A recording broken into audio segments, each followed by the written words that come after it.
gardener. Merry Christmas! I've come out to the garden at the first opportunity since the storm stopped. It was terrible, torrential rain and gale force winds. It was pretty terrible, but the garden got off quite lightly, which is just as well. The peas took the worst of the damage, and I just need to tie them all back in again and make them all straight. They won't be perfect like they were before though, which is a bit frustrating. So Christmas isn't too far away. It's days away. It's all very exciting. I'm just wondering what Santa will bring, but I've got a problem with this. Someone has put a festive season right in the middle of the busiest time in my garden, in my growing season. This is where the plants do their exponential growth and all the things start coming ripe. The zucchinis turn to marrows overnight. You get peas coming and coming and coming, and if you don't keep an eye out, you'll miss that first red tomato. And we have a holiday coming up. So frustrating. But there are things I can do to lessen the effects of not being here while the garden's in its busiest. Let me give you some examples. Come with me. Right, firstly, it's really important to take care of any weeds, because if they're small now, by the time you get back from holiday, they will be monsters. And some of them, while it will be easy enough to pull them out, some of them, it's really, really hard. And so you'll be pulling and tugging away. And it's so much easier just to whip them out while they're little. So do a really thorough weed before you go away, so there's not a trace of anything. Because not only will they be difficult to remove when they're bigger, but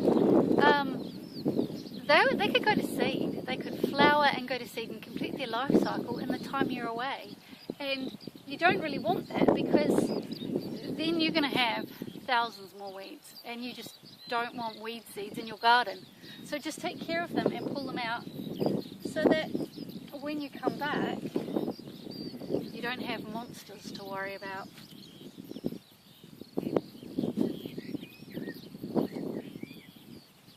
The other thing you need to sort out is your irrigation.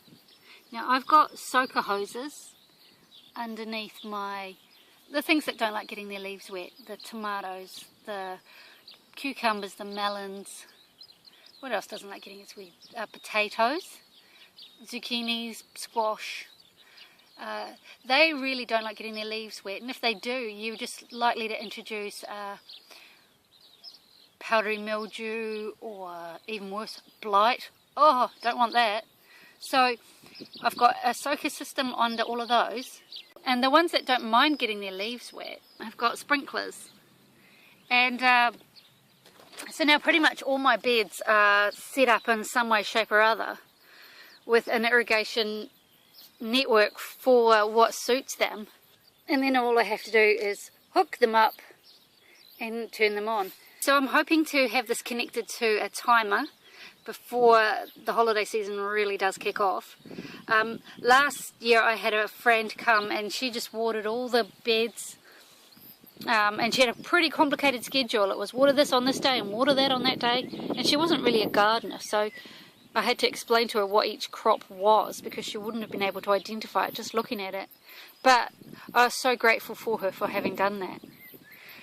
So it is quite good to have a system set up that's easy for your friendly neighbour or willing helper to help your garden out, so that they don't miss in areas and things like that, because it is a huge responsibility to look after someone else's garden.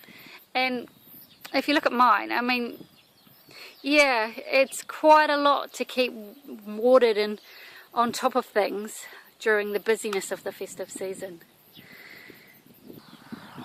The other thing you want to do is do a hard patch and make sure you get things, even ones that are almost ready but not quite, because that first tomato will ripen on your windowsill.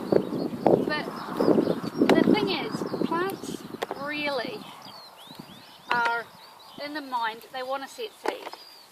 That's their aim in life.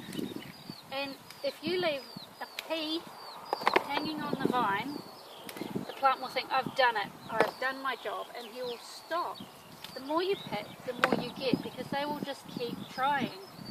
So you need to make sure that you do a really hard pick, especially if you're having someone to come, a well-minded helper who's coming to water in exchange for produce that's ripe.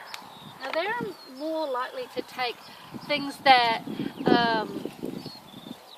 just what they need, or they won't know to have a look right in underneath to find the crops that are really ready and need to be harvested. So it's good to do a really good hard pick first, so you know going away or being busy that your garden has been taken care of. So I think I've got a few peas I need to pick. They are very, look at that, very good. See, look at those. They're very tasty too. Oh, yum. Yum, yum. Now that's the taste of Christmas. Fresh peas. I have a wonderful memory of shelling peas with my grandfather on Christmas morning when I must have been about 7. I've never forgotten that.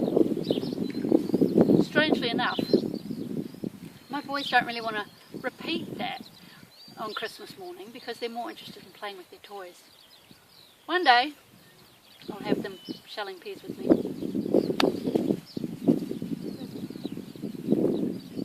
So yeah, so that's the other thing. Do a hard pick so nothing goes to waste. Mow the lawn.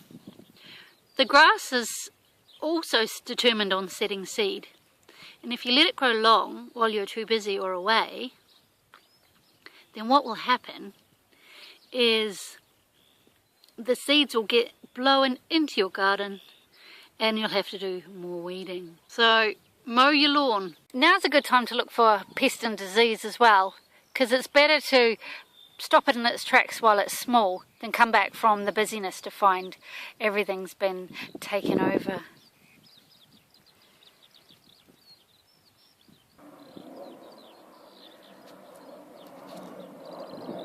All gone. So those are some of the things that I'm going to be doing over the next few days to prepare my garden for the upcoming seasonal neglect that comes when someone sticks Christmas in the middle of my growing season. It's so frustrating. I'm thinking about maybe putting a petition out there to have Christmas changed to, when's a good month? April. There's not a lot going in my garden in April. We could have Christmas then. So come again soon. Have a Merry Christmas and a safe and happy New Year. And when you come back, the garden will have grown beyond belief.